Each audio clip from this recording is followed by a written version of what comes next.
어느 조용한 밤 빛나는 훈장을 가슴에 단 육군 대령이 주유소에 들렀다. 누구도 예상치 못했다. 그저 평범한 순간이 일촉즉발의 생사를 가르는 대치 상황으로 치달을 줄은 무모한 경찰 뽑아든 권총, 그리고 돌이킬 수 없는 실수. 하지만 당신이 얕잡아 본 그 사람이 상상조차 못한 힘을 손에 쥐고 있다면 바로 오늘 밤 정의가 방역을 시작한다. 박서윤 대령은 매끈한 검은색 SUV 운전석에 앉아 있었다 해. 질녘에 황금빛 노을이 고요한 경부고속도로를 물들이고 있었고 그녀의 손가락은 가볍게 핸들을 감싸고 있었다. 길게 늘어선 그림자가 아스팔트 위에서 춤을 췄다. 1시간 전만 해도 강당을 가득 메웠던 우레와 같은 박수 소리와는 대조적으로 부드러운 엔진 소리만이 그녀의 생각과 함께하고 있었다. 오늘 밤은 그녀에게 기념비적인 날이었다. 정복을 차려입고 당당히 서 있던 그녀의 가슴에는 새로운 보국훈장 통일장이 빛나고 있었다. 사령관은 그녀의 오랜 헌신 뛰어난 전략적 통찰력, 그리고 흔들림 없는 리더십을 치하했다. 시상식은 화려했고 동료 장교들 귀빈들, 그리고 존경심 가득한 눈빛으로 그녀를 바라보는 젊은 사관생도들로 가득 찼다. 그것은 마치 그녀와 같은 소수자가 넘보기 힘든 세상에서 스스로 자리를 개척했음을 증명하는 듯했다. 하지만 운전하는 박 대령의 마음은 찬사나 악수에 머물러 있지 않았다. 대신 그녀는 이 자리까지 오기 위해 걸어온 여정을 생각했다. 끊임없는 자기 단련, 수많은 희생, 그리고 종종 과소평가되던 조직 내에서 자신을 증명하겠다는 흔들림 없는 결단력으로 포장된 길이었다. 군대 내 소수자로서 여군으로서 뛰어난 임무 수행은 기본이었고 수십 년간 자신과 다른 배경을 가진 남성들이 지배해온 시스템 안에서 자신의 존재 가치를 끊임없이 정당화해야만 했다. 20년이 넘는 군 생활에도 불구하고 여전히 회의적인 시선들의 메아리가 들리는 듯했다. 능력을 의심하는 상관들 할당제를 채우기 위해 기회를 얻었을 거라 단정하는 동료들, 그리고 그녀가 계급에 걸맞은 능력을 몇 번이고 증명하기 전까지는 명령 따르기를 주저하던 부하들. 젊은 중위 시절 처음 지휘 텐트에 들어섰을 때 사무원으로 오인받았던 기억이 떠올랐다. 단호하지만 프로페셔널하게 그를 정정했을 때 대위의 얼굴에 떠올랐던 그 표정은 그녀의 기억 속에 깊이 새겨져 있었다. 그 순간이 그녀의 남은 군 생활의 방향을 결정지었다. 남들에게는 당연하게 주어지는 존중을 그녀는 싸워서 쟁취해야만 했다. 박 대령은 일찌감치 깨달았다. 탁월함만이 그녀의 유일한 방패라는 것을. 그녀는 전술 전략의 전문가가 되었고 야전 작전에서 동료들을 능가했으며 대부분이 감히 맡으려 하지 않는 임무에서 팀을 이끌었다. 그녀가 승승장구할 수 있었던 것은 단지 실력 때문만이 아니었다. 무시당하기를 거부했기 때문이었다. 그러나 그 모든 성취에도 불구하고 그녀는 결코 마음의 쓰라림을 품지 않았다. 분노가 군인에게 어떤 영향을 미치는지, 그들을 얼마나 냉혹하게 만들고 무모하게 만드는지, 심지어 한때 믿었던 이상에 대한 신념마저 잃게 만드는지를 직접 목격했기 때문이었다. 박 대령은 다른 길을 선택했다. 규율 명예정예, 이것이 그녀를 이끄는 원칙이었다. 차선을 변경하며 그녀의 시선은 조수석에 놓인 작은 벨벳 상자로 향했다. 최근 받은 표창이었다. 자신의 가치를 증명하기 위해 훈장이 필요한 것은 아니었지만 그것이 자신을 넘어선 의미를 지닌다는 것을 알고 있었다. 군 복무를 꿈꾸는 모든 소수자 청년들, 존재감 없이 느껴왔던 모든 군인들. 이것은 그들을 위한 것이었다. 머리 위 고속도로, 표지판의 녹색 불빛이 출구가 가까워졌음을 알렸다. 연료 게이지를 흘끗 보았다. 거의 바닥이었다. 잠깐 주유하는 것은 문제없을 터였다. 박 대령은 방향지시등을 켜고 출구 램프로 향했다. 다음 몇 분이 그녀가 믿어왔던 모든 것을 시험대에 올릴 것이라는 사실을 까맣게 모른 채 주유소는 텅 비어 있었고 편의점 근처에 차 몇 대만 주차되어 있었다. 형광등 불빛이 윙윙거리며 콘크리트 바닥 위로 창백한 빛을 드리웠다. 박 대령은 주유기 하나에 차를 세우고 기어를 주체해놓고 시동을 껐다. SUV 안에 순간적인 정적이 거의 신성하게 느껴졌다. 집으로 돌아가는 운전을 재개하기 전에 짧은 멈춤이었다. 그녀가 차에서 내리자 잘 닦인 검은색 군화가 바닥에 가볍게 부딪히는 소리가 났다. 상쾌한 저녁 공기에는 희미한 휘발유와 패스트푸드 냄새가 실려 있었다. 주유기를 잡으려 할 때 그녀는 날카롭고 평가하며 의심하는 듯한 시선을 느꼈다. 어디서 오는 시선인지 돌아볼 필요도 없었다. 수년간의 경험이 그녀의 직감을 날카롭게 만들었고 주시당하고 판단당하고 평가당하는 느낌을 알아보는 법을 배웠다. 그것은 그녀가 이전에도 너무나 많이 견뎌왔던 감각이었다. 주차장 건너편 최강민 순경은 순찰채에 앉아 한 손은 핸들 위에 되는 대로 올려놓고 다른 손으로는 커피잔을 들고 있었다. 그의 차가운 푸른 눈은 이미 그녀에 대한 판단을 끝낸 듯한 강렬함으로 박 대령에게 고정되어 있었다. 그녀는 그의 시선이 자신을 훑어보는 것을 느낄 수 있었다. 그녀의 약간 어두운 피부톤, 짧게 자른 머리 당당한 자세를 훑어보고 있었다. 그러고 나서 그의 눈은 그녀의 SUV로 향했다. 매끈하고 잘 관리되었으며 비싸 보였다. 그의 생각에는 그녀 같은 사람에게는 과분한 차였다. 최강민 순경은 지역 경찰서에서 거의 10년 동안 근무했다. 그는 범죄에 강력하게 대처하는 것을 자랑으로 여겼는데 그의 생각에 그것은 종종 어울리지 않아 보이는 사람들을 괴롭히는 것으로 이어졌다. 그리고 이 동네는 주로 백인 원작의 표현을 살리자면 여기서는 주로 토박이 중산층이 사는 동네 정도로 순화들이 사는 부유한 동네였고 군복 차림의 여성이 값비싼 차량을 운전하는 모습은 대답보다는 더 많은 의문을 불러일으켰다. 여기서 군복 차림의 여성이라는 점과 값비싼 차량을 대비시켜 최순경의 편견을 드러냅니다. 박 대령은 주유기에 집중하며 익숙한 손놀림으로 신용카드를 단말기에 넣었다. 그녀는 그와 엮일 마음이 전혀 없었다. 그러나 최순경은 이미 자신의 의심을 정당화할 이유들을 머릿속으로 점검하고 있었다. 도난 차량일 수도 있어. 연예인이나 범죄자가 아니라면 저런 여자가 비싼 SUV를 몰 리가 없지. 군인 사칭길 수도 있고 요즘엔 인터넷으로 군복을 쉽게 구하잖아. 군복 입었다고 진짜 군인이라는 보장은 없지. 마약 자금일 수도 있고 뭔가 연줄이 있거나 수상한 일로 여기 온 걸 거야.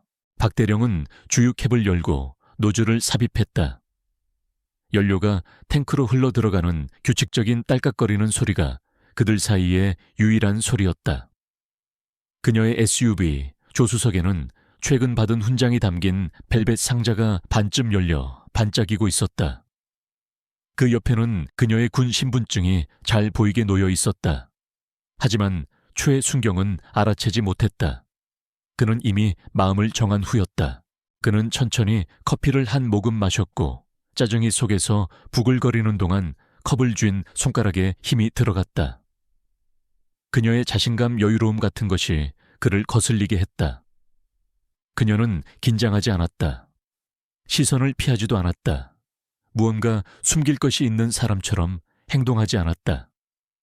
그리고 그것이 최강민 순경에게는 그 자체로 의심스러웠다. 그는 커피를 내려놓고 무정이를 집어들고 수화기에 말했다.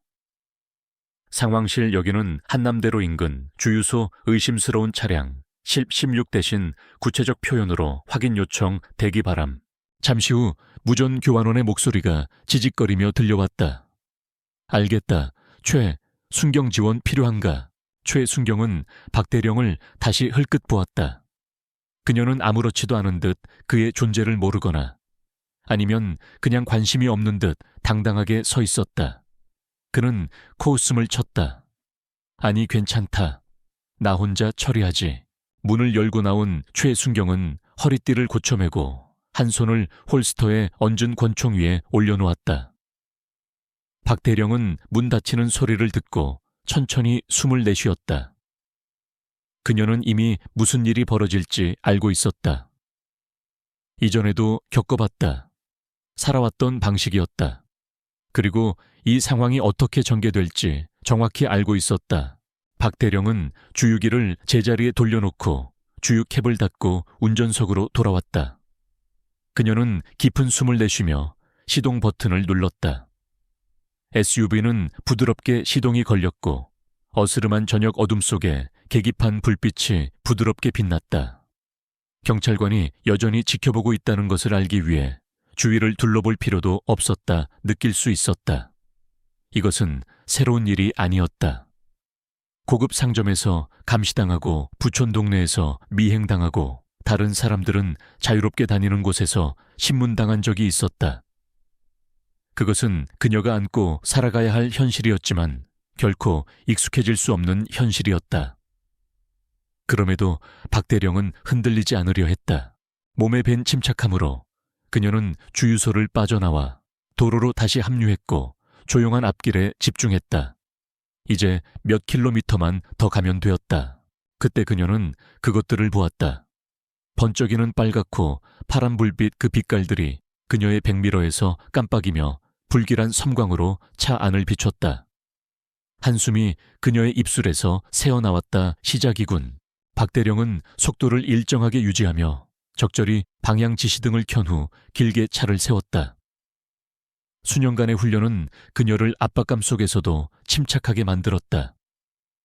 전투 지역은 그녀에게 규율을 가르쳤고 위험한 임무는 그녀의 직감을 날카롭게 했다 하지만 그 어떤 것도 인종 혹은 외모에 기반한 프로파일링의 예측 불가능성에 대비시켜주지는 못했다. 그녀는 시동을 끄고 지갑에서 운전면허증과 군 신분증을 꺼냈다. 갑작스러운 움직임을 보일 생각은 없었다. 거울을 통해 최강민 순경이 순찰차에서 내려 허리띠를 고쳐매며 그녀의 차로 다가오는 것을 보았다. 그의 자세는 공격적이었고 어깨는 딱 벌어졌으며 손은 마치 그녀가 위협적인 존재인 양 홀스터 바로 위에 맴돌고 있었다. 박대령은 창문을 내리고 표정을 읽을 수 없게 유지했다. 최순경은 인사도 하지 않았고 자신을 소개하지도 않았으며 정차 이유도 밝히지 않았다. 대신 그의 목소리는 날카롭고 권위적이며 비난하는 투였다. 면허증하고 차량 등록증, 박대령의 손가락은 핸들 위에 그대로 놓여 있었다. 안녕하십니까. 순경님, 왜 정차시키셨는지 여쭤봐도 되겠습니까? 그녀의 목소리는 안정되고 차분하며 전문가다웠다. 최순경의 턱이 경직되었다. 그는 사람들이 자신에게 질문하는 것에 익숙하지 않았고 특히 즉각적으로 복종하지 않는 여기서는 유색인종 여성 대신 소수자 여성 또는 그녀 같은 여성으로 표현 여성에게는 더욱 그랬다. 면허증하고 차량 등록증. 그의 어조가 더욱 딱딱해졌다. 박대령은 움찔하지 않았다. 그녀는 휘장과 자만심으로 가득 찬 과잉 열정적인 경찰보다 훨씬 더 심한 상황에 직면한 적이 있었다. 기꺼이 제시하겠습니다. 순경님, 그녀는 침착하게 말했다. 하지만 먼저 정차 이유를 알고 싶습니다. 최순경의 눈이 가늘어졌다. 아주머니, 다시 묻지 않겠습니다. 면허증, 등록증, 지금 당장. 박대령은 잠시 그의 시선을 응시하다가 고개를 끄덕였다. 천천히 그녀는 글로브 박스에 손을 뻗어 서류를 꺼내 건넸다. 최순경은 그녀의 군 신분증은 거의 쳐다보지도 않고 서류를 낚아채더니 자신의 차로 돌아갔다. 박대령은 핸들을 잡은 채 가만히 앉아 그의 멀어지는 모습을 지켜보았다. 그녀는 모든 것을 규정대로 했지만 무언가 이 만남이 아직 끝나지 않았다는 것을 말해주고 있었다. 그리고 그녀가 옳았다. 박대령은 최강민 순경이 자신의 서류를 들고 순찰차로 돌아가는 동안 핸들 위에 가볍게 손을 얹고 느리고 절제된 호흡을 유지했다. 그녀는 이전에도 그와 같은 사람들을 상대해 본 적이 있었다. 권위를 책임이 아닌 무기로 여기는 사람들. 그녀는 이미 이 상황이 어떻게 전개될지 예측할 수 있었다. 그가 그녀를 멈춰 세운 것은 그녀가 무언가 잘못했기 때문이 아니었다. 그가 그녀를 그런 사람이라고 단정했기 때문이었다. 여기서 그런 사람은 편견에 기반한 부정적 인식을 함축합니다. 부적절한 동네에서 비싼 SUV를 모는 소수자 여성 박대령은 사이드미러로 그를 지켜보며 살짝 몸을 돌렸다. 그는 그녀의 차량 번호를 조회하고 있는 것이 아니었다. 시간을 끌고 있었다. 전술이었다. 그녀를 앉혀두고 기다리게 하고 불편하게 만들고 작게 느끼도록 만드는 것 하지만 박소윤 대령은 20년 넘게 조국에 봉사해왔다. 그녀는 압박감에 무너지지 않았다. 마침내 의도적인 지연처럼 느껴진 시간이 흐른 후 최순경이 돌아왔다. 그는 마치 더러운 것이라도 되는 양 두 손가락으로 그녀의 면허증과 차량 등록증을 들고 있었다. 그는 열린 창문 쪽으로 살짝 몸을 기울였고 그의 표정은 읽을 수 없었다. 당신 차가 도난 차량으로 신고된 차량과 일치합니다. 박 대령의 턱이 굳어졌지만 그녀의 얼굴은 평정을 유지했다. 그녀는 그것이 거짓말이라는 것을, 전형적인 변명이라는 것을 알았다. 모호하고 증명할 수 없으며 괴롭힘을 정당화하기 위해 고안된 것. 박 대령은 이전에도 그런 수법을 본 적이 있었다.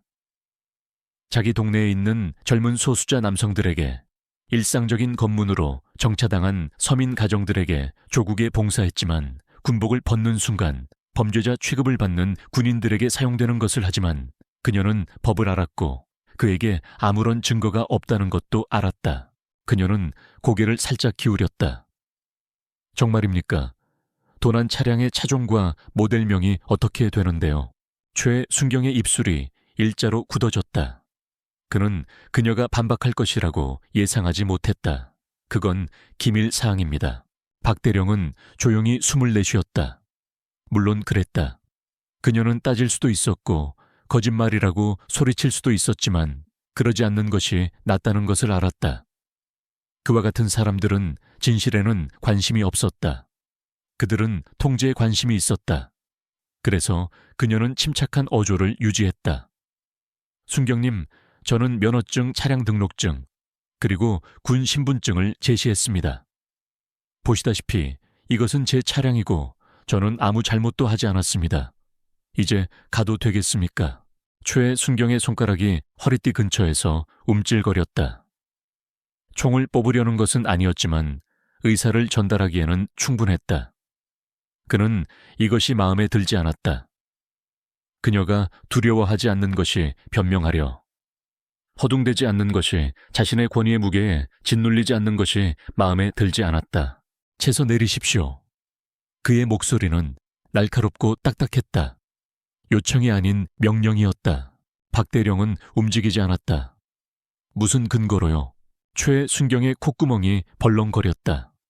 그는 한 걸음 더 다가왔다. 추가 조사를 해야겠습니다. 박 대령은 핸들을 쥔 손에 힘을 주었지만 그녀의 얼굴은 평온을 유지했다. 그녀에게는 두 가지 선택지가 있었다. 따르거나 자신의 권리를 주장하거나. 그녀는 충분히 오랫동안 따랐다. 순경님, 저는 범죄에 대한 합리적인 의심 없이는 차에서 내릴 법적 의무가 없습니다. 필요한 모든 것을 드렸습니다. 위반 딱지를 발부하시거나 아니면 보내주십시오. 최순경의 얼굴이 분노로 일그러졌다. 아주머니, 당장 차에서 내려요 지금. 박 대령은 꼼짝도 하지 않고 흔들림 없이 앉아 있었다.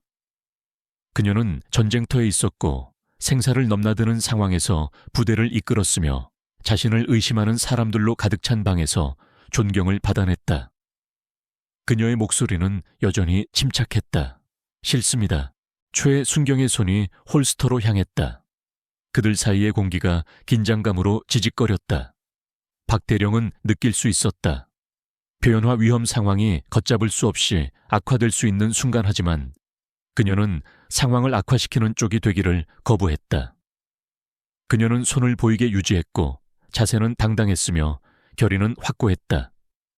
그리고 그것이 그를 더욱 격분시켰다. 이것은 도난 차량에 관한 것이 아니었다. 이것은 법 집행에 관한 것이 아니었다. 이것은 통제에 관한 것이었다. 그리고 박서윤 대령은 방금 그 통제권을 그에게서 빼앗아 온 것이었다. 박 대령의 심장 박동은 안정적이었지만 직감은 최고조로 경계하고 있었다. 그녀는 이전에도 극도의 압박 상황에 처한 적이 있었다. 전쟁터 외교 협상 중대한 구조작전 하지만 이것은 달랐다. 더 위험해서가 아니라 너무나 익숙했기 때문이었다.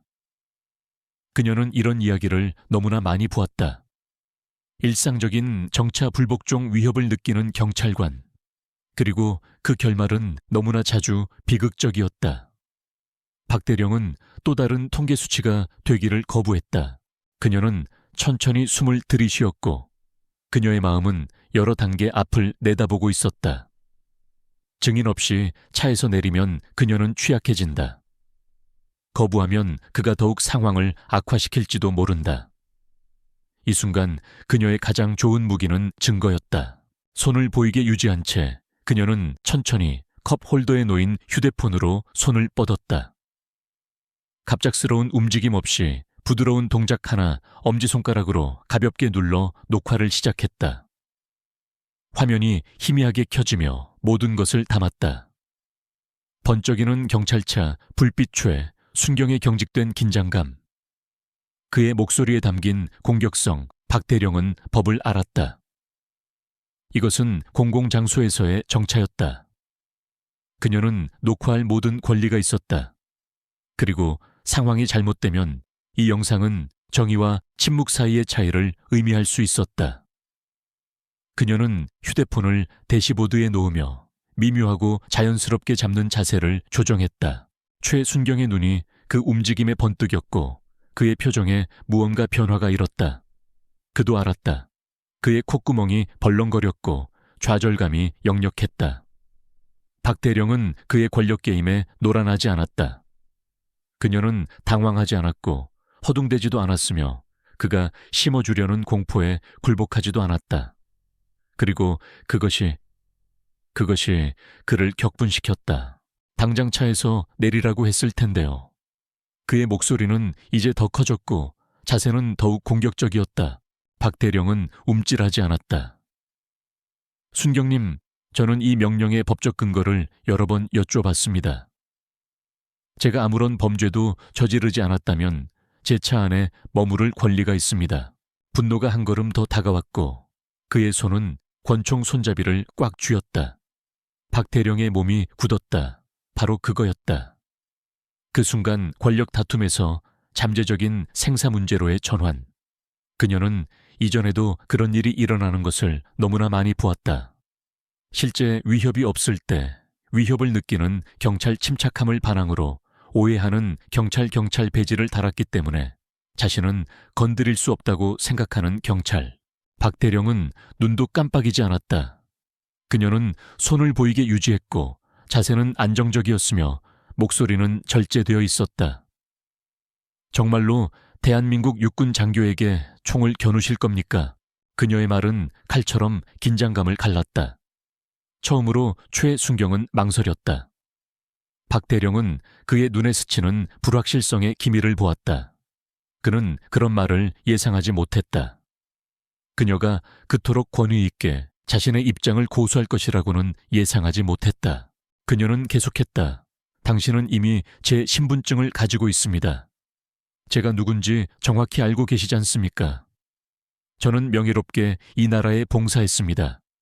그리고 지금 당신은 당신이 보호하겠다고 맹세한 바로 그 원칙들을 모독하고 있는 겁니다. 최순경의 턱이 악물렸다. 박 대령은 볼 수 있었다. 그의 머릿속에서 벌어지는 싸움. 그는 통제하고 싶었고 통제해야만 했다.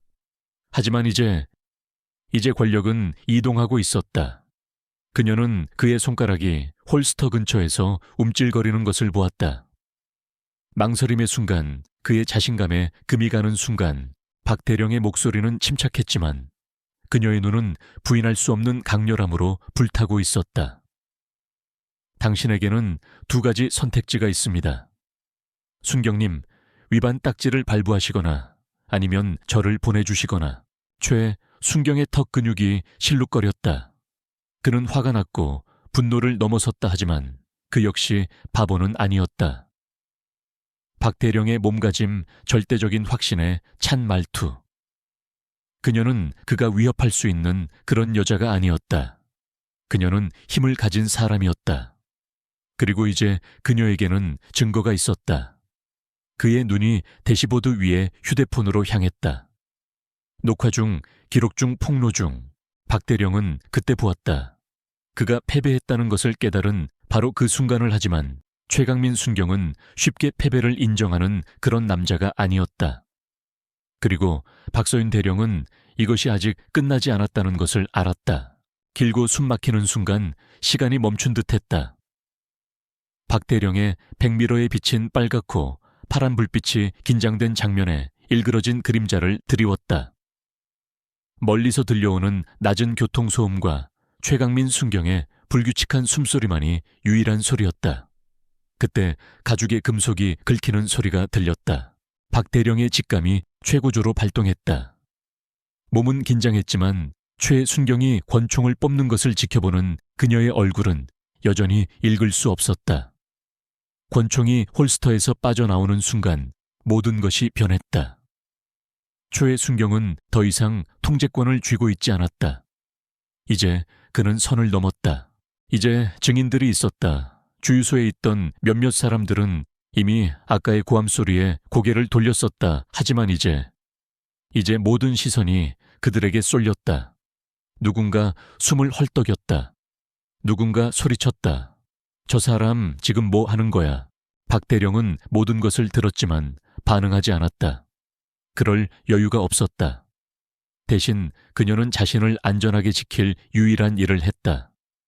그녀는 천천히 신중하게 손을 들었다. 갑작스러운 움직임 없이 당황하지 않고 그녀의 목소리는 강철처럼 단단하고 절제되어 있었다. 순경님, 당신은 지금 정당한 사유 없이 대한민국 육군 대령에게 장전된 총기를 겨누고 있습니다. 그 말은 채찍처럼 밤의 무거운 공기를 갈랐다. 순경의 얼굴에 무언가 두려움, 의심가 스쳐 지나갔다. 그는 그녀가 그런 말을 할 것이라고 예상하지 못했다. 박대령은 애원하지 않았다. 간청하지도 않았다. 심지어 목소리를 높이지도 않았다. 그녀는 단지 사실을 진술하고 있었다. 그리고 그 사실이 그를 파멸시킬 것이었다. 박대령은 침묵이 흐르도록 내버려 두었다. 그녀는 최순경의 머릿속에서 생각이 돌아가는 것을, 현실 인식이 스며드는 것을 볼 수 있었다. 그는 이야기의 주도권을 잃었다. 이것은 더 이상 단순한 교통 단속이 아니었다. 이것은 무장 대치 상황이었다. 그리고 이것은 더 이상 그와 박대령 사이의 문제가 아니었다. 그것은 그와 진실 사이의 문제였다. 누군가의 휴대폰 알림음이 울렸다. 그리고 또 하나 더 많은 사람들이 녹화하고 있었다. 더 많은 사람들이 지켜보고 있었다. 박대령은 숨을 참으며 집중력을 유지했다. 제발 최순경 생각 좀 해. 하지만 그는 생각하는 것으로 알려진 사람이 아니었다. 그는 먼저 행동하고 나중에 결과를 처리하는 것으로 알려진 사람이었다. 그리고 지금 그의 자존심은 익사 직전이었다. 그의 손가락이 총을 꽉 쥐었다. 박대령의 맥박이 빨라졌지만 그녀는 시선을 피하지 않았다. 그녀는 그가 생각하도록 강요해야 했다. 그래서 그녀는 그들을 향해 있는 카메라 렌즈에 직접 말했다. 당신은 지금 당신 경력에서 가장 큰 실수를 저지르고 있는 겁니다. 최순경의 턱이 악물렸다. 그의 소나기는 느슨해지지 않았다. 박대령은 더 강하게 밀어붙였다. 이것은 뉴스에 나올 겁니다. 모든 군부대에 알려질 겁니다. 제가 아는 모든 상관의 책상 위에 올라갈 겁니다. 점점 늘어나는 군중 속에서 또 한 차례 웅성거림이 일었다. 최순경의 숨이 가빠졌다. 그녀는 공포가 스며들기 시작하는 것을, 총의 손잡이를 쥔 그의 관절이 하얗게 변하는 것을 보았다. 박대령은 눈도 깜빡이지 않았다. 그녀는 살짝 앞으로 몸을 기울이며 날카로운 목소리로 말했다. 총 내려놔요. 최순경. 잠시 침묵이 흘렀다. 그때 발소리가 들렸다. 누군가 다가오고 있었다. 박대령의 주변 시야에 움직임이 포착되었다. 지원 병력 상관, 또 다른 민간인 최순경도 그것을 보았다. 그의 고개가 소리가 나는 쪽으로 획 돌아갔지만 그는 무기를 내리지 않았다. 박대령은 그 기회를 잡았다. 그녀의 목소리가 마지막으로 공기를 갈랐다. 당신은 이걸 후회하게 될 겁니다. 최순경은 얼어붙었다. 그리고 처음으로 박대령은 그것을 보았다. 균열, 자신의 행동의 무게가 마침내 그를 덮친 것이었다. 하지만 너무 늦었을까? 총은 여전히 들려 있었다. 위험은 여전히 현실이었다. 박대령은 움직이지 않았다. 숨도 쉬지 않았다. 지금 한 번의 잘못된 움직임으로 모든 것이 산산조각 날 수 있었기 때문이었다. 그 순간의 무게가 쇠처럼 짓눌렀다. 최강민 순경의 차가운 총구가 박대령에게 고정된 채 그의 숨소리는 거칠고 불규칙했다. 길고 견딜 수 없는 순간 동안 온 세상이 단지 그들 총 한 자루 두 사람. 그리고 치명적인 침묵으로 축소된 듯 했다. 그때 다가오는 엔진의 뚜렷한 굉음이 들렸다. 박대령이 먼저 들었다. 깊은 울림 검은색 SUV 한 대가 칼날처럼 긴장감을 가르며 주유소로 들어섰다. 최순경의 눈이 차량 쪽으로 아주 잠깐 번뜩였지만 그 순간으로 충분했다. 박대령은 움직이지도 숨을 쉬지도 않았지만 도움이 도착했다는 것을 알았다. SUV가 멈춰 서자 순식간에 3명의 정복을 입은 헌병들이 내렸다. 그들의 움직임은 신속하고 절제되었으며 정확했다. 자신들이 어떤 상황으로 걸어 들어가는지 정확히 아는 훈련된 전문가들이었다. 선두에 선 장교 윤태준 장군은 거구였으며 그의 존재만으로도 권위를 풍겼다. 그리고 그는 혼자가 아니었다. 그의 뒤에는 2명의 다른 헌병이 서 있었는데 둘 다 완전 군장을 했고 전투 경험이 많은 사람들의 표정을 짓고 있었다. 박대령의 심장 박동은 여전히 안정적이었지만 내심 안도의 물결이 밀려올 것 같았다. 그녀는 더 이상 혼자가 아니었다. 최순경도 그들을 알아챘다. 총을 쥔 그의 손이 살짝 흔들렸다. 경찰관 당장 총 내려놔. 지금 윤 장군의 목소리는 순수한 강철과 같았고 전쟁터의 지휘관처럼 주유소 전체에 울려 퍼졌다. 최순경은 움찔했다. 그는 그 목소리를 알아들었다. 그리고 갑자기 권력의 역학관계가 바뀌었다. 박대령은 처음으로 최순경의 눈에서 새로운 것을 보았다. 공포 그녀에 대한 공포가 아니었다. 결과에 대한 공포였다.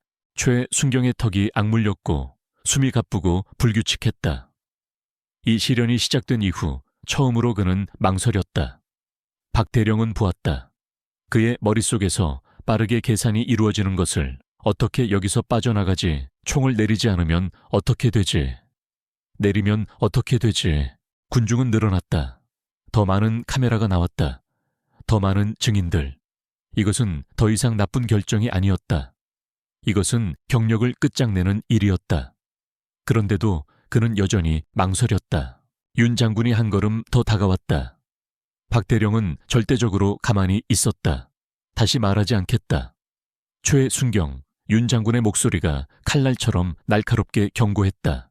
즉시 무기를 내려놔. 최순경은 너무 꽉 쥐어서 손이 눈에 띄게 떨리고 있었다. 그들 주위의 공기는 숨 막힐 듯했다. 그리고 그때 총 내려놓으라고 했다. 윤 장군 옆에 있던 2명의 헌병이 앞으로 나섰다.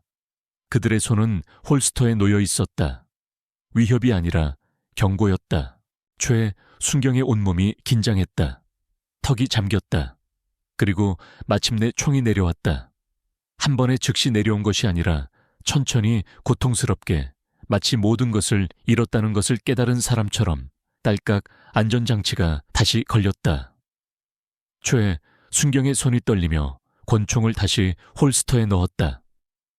그의 얼굴은 창백했고 관자놀이에는 땀이 송골송골 맺혔다.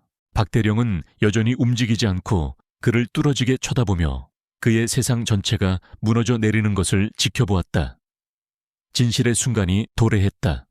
그리고 최강민 순경은 방금 자신의 운명을 결정지었다. 이 악몽이 시작된 이후 처음으로 박서윤 대령이 움직였다. 느리고 신중한 정확성으로 그녀는 차 문을 밀고 나섰다. 그녀의 자세는 위험 있었고 표정은 읽을 수 없었다. 그녀의 발이 포장도로에 닿는 순간 권력은 완전히 이동했다. 더 이상 운전석 뒤의 여자가 아니었고 더 이상 그냥 민간인이 아니었다. 그녀는 박서윤 대령이었다. 그리고 그녀는 정의를 실현하려 하고 있었다. 여전히 눈에 띄게 동요하던 최강민 순경은 한 걸음 뒤로 물러섰다. 박 대령은 보았다. 그의 손가락이 살짝 움찔거리는 방식. 그의 눈이 그녀에게서 윤태준 장군에게로, 구경꾼들에게로, 그리고 모든 순간을 포착하고 있는 휴대폰들로 황급히 움직이는 방식을 그는 알았다. 자신의 경력이 끝났다는 것을. 박 대령은 그의 시선을 놓치지 않고 한 걸음 더 앞으로 나아갔다. 그런 다음 완벽한 침착함으로 주머니에 손을 넣었다. 초의 순경은 반사적으로 몸을 굳혔다. 그가 처음부터 그녀에게서 기대했던 것이 바로 그것이었으니까.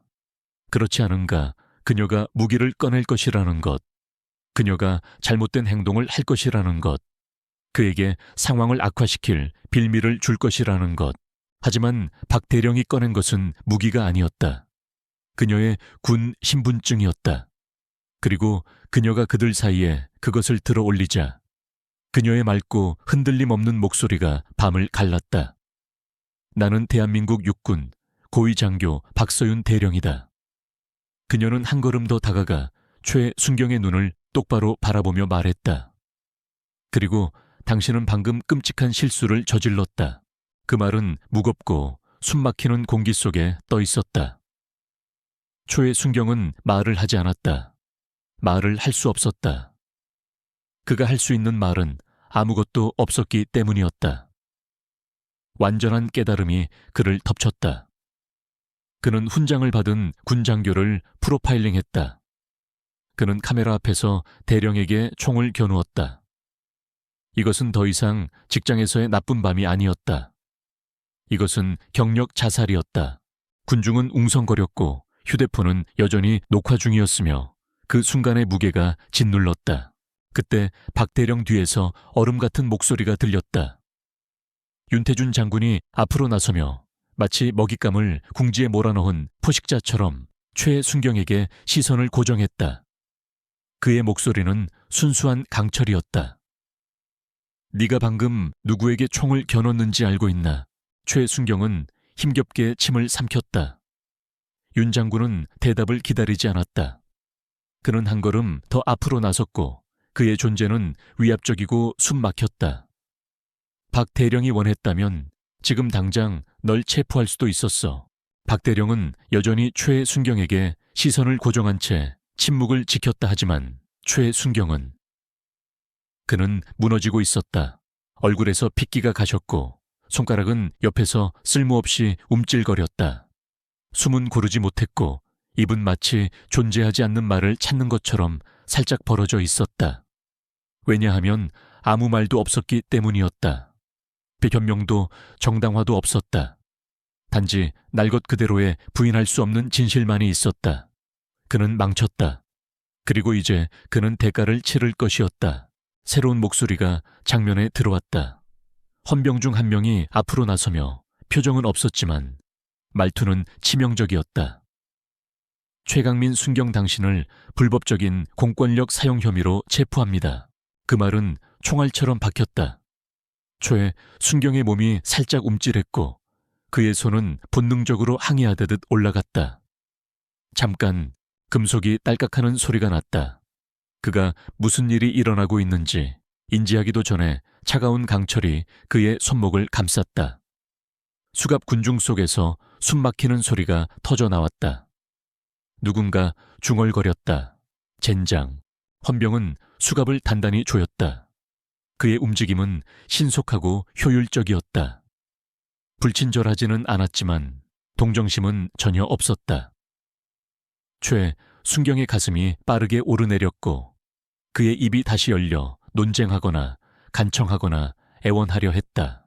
하지만 박대령은 더 이상 아무 말도 하지 않았다. 그럴 필요가 없었기 때문이었다. 그녀의 일은 이미 끝났다. 그리고 최강민 순경은 끝났다. 밤은 아직 끝나지 않았다. 번쩍이는 빨갛고 파란 불빛이 여전히 거칠고 규칙적인 파동으로 주유소를 물들이고 있었지만 혼란은 더 조용하고 차가운 무언가로 가라앉았다. 최강민 순경은 손목이 강철에 묶인 채 얼굴이 잿빛으로 변해 움직이지 않고 서 있었다 하지만 진정한 심판의 순간은 이제 막 시작되고 있었다. 최순경이 구금된 지 몇 분 후 새로운 차 한 대가 끼익 소리를 내며 현장에 멈춰 섰다. 매끈한 비표시 경찰 차량이었다. 운전석 문이 거칠게 열리더니 인간의 모습을 한 폭풍 황동혁 경찰서장이 내렸다.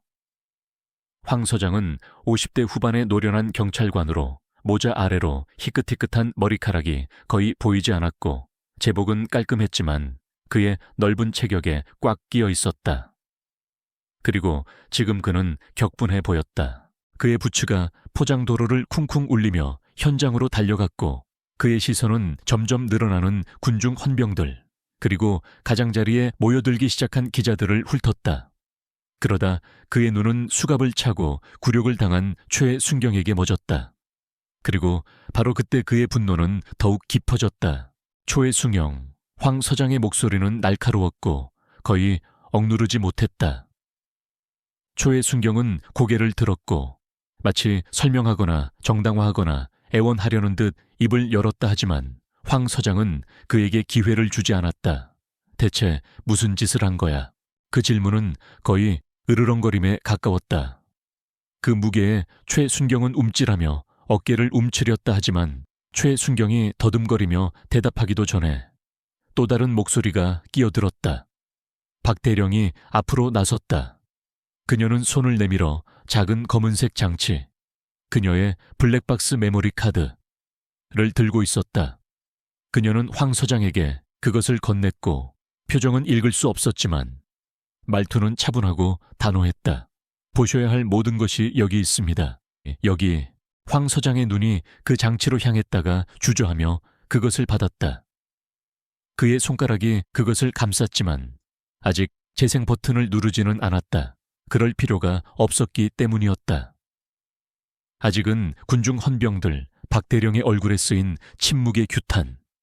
그는 이미 무엇을 보게 될지 알고 있었다. 하지만 그때 옆에서 또 다른 목소리가 들렸다. 구경꾼 중 한 명이었다. 그거 필요 없을걸요. 남자가 휴대폰을 들어 올리며 외쳤다. 이미 인터넷에 다 퍼졌어요. 군중 속에서 웅성거림이 일었다. 더 많은 사람들이 휴대폰을 들어 올렸다. 영상은 퍼지고 있었다. 최강민 순경의 경력은 단지 위험에 처한 것이 아니었다. 이미 끝난 것이었다. 박대령은 천천히 숨을 내쉬며 그 순간의 무게가 가라앉도록 내버려 두었다. 그런 다음 그녀는 황 서장을 똑바로 바라보았다. 당신 부하 직원이 무슨 짓을 했는지 알고 싶으셨습니까? 그녀의 목소리는 절제되고 정확했다. 그는 아무 이유 없이 대한민국 육군 대령에게 총을 겨눴습니다. 황 서장은 몸을 굳혔고 그의 손가락은 블랙박스 메모리 카드를 더욱 세게 움켜쥐었다. 침묵이 길게 이어졌고 공기 중에는 결과의 무게가 짙게 드리워져 있었다.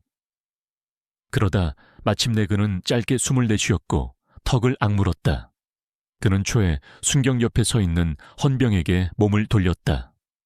연행해 최의 순경의 온몸이 움찔했고 그의 눈은 커졌으며 공포가 표정에 스며들었다. 잠깐 서장님 진심이십니까 저는. 하지만 황 서장은 이미 등을 돌렸고 턱은 굳었으며 시선은 어두웠다. 내 눈앞에서 치워. 헌병은 최순경의 팔을 더욱 세게 잡고 대기 중인 차량으로 그를 안내했다. 최순경은 발버둥 쳤고 그의 목소리는 절망감에 차 높아졌다. 이러실 수 없습니다. 저는 제 일을 했을 뿐입니다. 저는. 하지만 아무도 듣고 있지 않았다. 박 대령은 경찰 차량 문이 그의 뒤에서 쾅 닫히는 것을 지켜보았다. 그리고 그것으로 최강민 순경은 사라졌다. 군중은 웅성거렸고 어떤 사람들은 환호했고 다른 사람들은 그저 고개를 저으며 경찰서장이 마치 장전된 총을 든 사람처럼 블랙박스 메모리 카드를 움켜쥐고 서 있는 것을 지켜보았다. 박 대령, 그녀는 그저 숨을 내쉬었다. 한 번의 전투는 끝났다 하지만 진정한 정의를 위한 싸움은 이제 막 시작된 것이었다. 최강민 순경은 경찰차 문이 뒤에서 쾅 닫혔을 때 최악은 끝났다고 생각했다. 그는 틀렸다. 사건 발생 몇 시간 만에 인터넷은 이미 폭발했다. 영상은 들불처럼 번져나갔다. 구경꾼들이 찍은 흔들리는 휴대폰 영상, 박 대령이 제공한 선명한 블랙박스 영상, 심지어 주유소 CCTV 영상까지 모두 짜깁기되고 분석되고 해부되고 증폭되었다. 트위터, 페이스북, 유튜브, 각종 커뮤니티.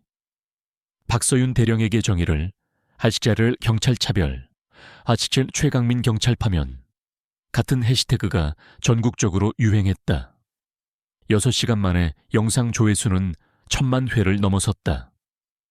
다음 날 아침에는 5천만 회를 기록했다. 그리고 뉴스 방송사들이 나섰다. YTN, JTBC, SBS, KBS 모든 주요 방송사가 그 영상을 보도했다. 인종 외모 차별, 경찰 육군 고위 장교에게 총 겨눴다가 즉시 후회. 경찰 위협에도 침착함 유지한 육군 대령, 전국민적 반응. 정의는 실현되어야 한다. 최강민 순경 파면 요구 쇄도, 보도는 끊이지 않았다. 뉴스 앵커들은 영상을 프레임 단위로 재생했다. 법률 분석가들은 최순경의 행동이 과도한 공권력 사용인지 아니면 연방법 위반인지에 대해 토론했다. 군 복무 경험이 있는 사람들은 박 대령과 같은 계급의 장교가 법을 수호해야 할 사람에게 무례를 당하고 위험에 처했다는 사실에 분노하며 의견을 쏟아냈다. 그리고 유명 인사들이 합류했다. 연예인 활동가, 정치인, 시민단체들은 이 사건을 규탄하는 성명을 발표했다. 심지어 박 대령의 동료들을 포함한 군 고위 관계자들도 그녀를 옹호하며 목소리를 냈다. 박서윤 대령은 명예롭게 이 나라에 봉사한 훈장을 받은 장교입니다. 그녀가 이런 다요를 받았다는 사실은 용납할 수 없을 뿐만 아니라 수치스러운 일입니다. 그 말은 윤태준 장군 자신에게서 나왔고 그의 목소리는 주목을 받았다. 그리고 그것은 효과가 있었다. 곧 대중의 압력은 무시할 수 없을 정도가 되었다. 시장 또는 해당 지역 경찰청장 사무실에는 조치를 요구하는 전화가 빗발쳤다. 최강민 순경의 즉각적인 파면을 요구하는 청원은 하룻밤 사이에 수십만 명의 서명을 받았다. 경찰서 앞에서는 시위가 벌어졌고 시위대는 더 이상 인종 외모 차별은 없다. 박서윤 대령에게 정의를. 경찰개혁. 지금 당장이라고 적힌 피켓을 들었다. 한편 경찰 유치장에 앉아있던 최강민 순경은 배지총 권위를 모두 빼앗긴 채 자신의 인생 전체가 실시간으로 무너져 내리는 것을 지켜보고 있었다. 뉴스 프로그램은 그의 과거를 파헤쳤다. 모든 인종 외모 차별, 불만 모든 과잉 공권력 행사 혐의. 그가 남용했던 모든 견제받지 않은 권력의 순간들. 그리고 이제 온 세상이 지켜보며 정의를 요구하고 있었다. 그리고 곧 그들은 그것을 얻게 될 것이었다. 먼지는 가라앉았다. 헤드라인은 결국 사라질 것이고 시위는 다음 부리로 옮겨갈 것이며 카메라는 더 이상 번쩍이지 않을 것이다. 하지만 박서윤 대령에게 싸움은 아직 끝나지 않았다. 군부대 내 조용한 사무실에 앉아 그녀는 두 손을 마주잡고 수평선을 바라보았다. 생각은 무거웠지만 명확했다. 이것은 결코 그녀 자신만의 문제가 아니었다. 그렇다 차를 세우고 총구 앞에 서야 했고 목숨이 경각에 달린 상황에서 침착함을 유지해야 했던 것은 그녀였다. 하지만 그녀의 경험은 특별한 것이 아니었다. 제복에 특권 없이 같은 대우를 받은 다른 사람들은 얼마나 많았을까. 그녀만큼 운이 좋지 않았던 사람들은 얼마나 많았을까. 최강민 순경은 해고되었고 배지를 빼앗겼으며 다시는 제복을 입지 못할 가능성이 컸다 하지만 박대령은 한 사람의 몰락이 진정한 정의가 실현되었다는 것을 의미한다고 믿기에는 너무나 잘 알고 있었다. 시스템은 여전히 망가져 있었다. 그리고 이제 그녀에게는 새로운 임무가 생겼다.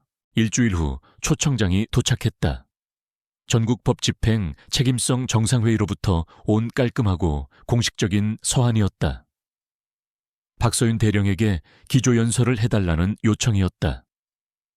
처음에는 망설였다. 그녀는 군인이었다.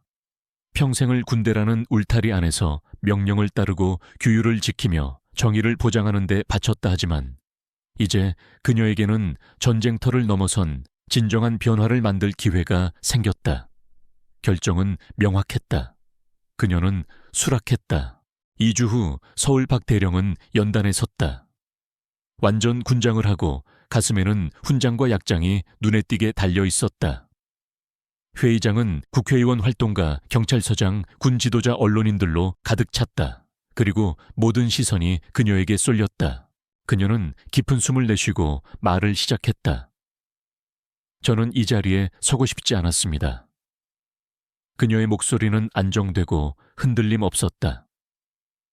저는 이 나라에서 또 다른 인종 외모 차별 사건의 얼굴이 되고 싶지 않았습니다. 하지만 저에게 일어난 일이 그저 또 하나의 바이럴 순간으로 끝나도록 내버려 두지 않겠습니다. 우리는 분노 이상의 것이 필요합니다. 우리는 행동이 필요합니다. 웅성거림이 군중 속으로 퍼져나갔다. 박 대령은 계속했다.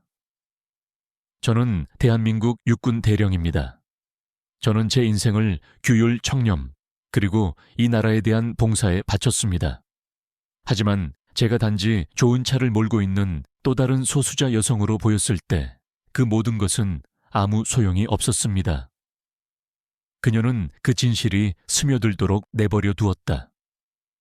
그런 다음 그녀는 고개를 들어 방 안에 있는 경찰관들을 똑바로 바라보았다. 여러분 중 많은 분들이 명예롭게 법을 집행하고 있다는 것을 압니다. 잠시 멈췄다. 하지만 분명히 말씀드리겠습니다. 명예는 침묵이 아닙니다. 방 안은 조용했다. 불의에 눈 감는 모든 경찰관은 문제의 일부입니다. 부하 직원의 책임을 묻기를 거부하는 모든 지도자는 문제의 일부입니다. 그리고 최강민 순경과 같은 사람들이 견제받지 않는 권력으로 거리를 순찰하도록 허용하는 모든 시스템은 문제의 일부입니다. 그녀는 그 말들이 자리 잡도록 내버려 두었다. 그런 다음 그녀는 마지막으로 하나의 흔들림 없는 진실로 끝맺었다. 훈장을 받은 대한민국 육군 대령조차 아무 이유 없이 총구 앞에 설 수 있다면 아무도 안전하지 않습니다. 그리고 그것은 우리 모두에게 할 일이 있다는 것을 의미합니다. 뒤따른 기립박수는 귀가 먹먹할 정도였다. 한 달 후 군부대로 돌아온 박 대령은 부대원들 앞에 섰다. 두 손은 등 뒤로 하고 시선은 그 어느 때보다 강인했다. 그날 밤의 사건은 그녀를 변화시켰다. 그녀를 무너뜨린 것이 아니라 그녀의 목적을 더욱 날카롭게 만들었다. 그녀는 항상 지도자였지만 이제는 투사이기도 했다. 그녀의 군인들을 위해, 그녀의 동포들을 위해, 아직 갈 길이 먼 사법 시스템을 위해 그녀는 부대를 마지막으로 한번 훑어본 후 항상 그녀를 지탱해 주었던 말을 외쳤다. 집합. 그리고 그들이 대형으로 움직이자 그녀는 자신의 싸움이 이제 막 시작되었다는 것을 알았다.